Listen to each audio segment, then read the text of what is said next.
মধুর আমার মায়ের হাসি।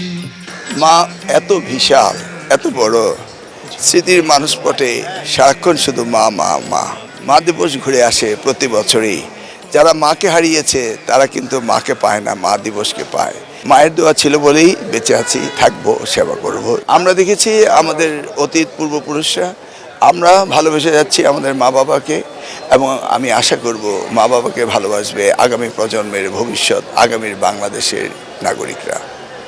সততা, নিষ্ঠা, ধৈর্য এবং একনিষ্ঠভাবে কাজ করা এবং মানুষকে ভালোবেসে চলা, এই যে ফ্যামিলি ভ্যালুস, সেটা মা বাবাই শিখিয়েছিলেন।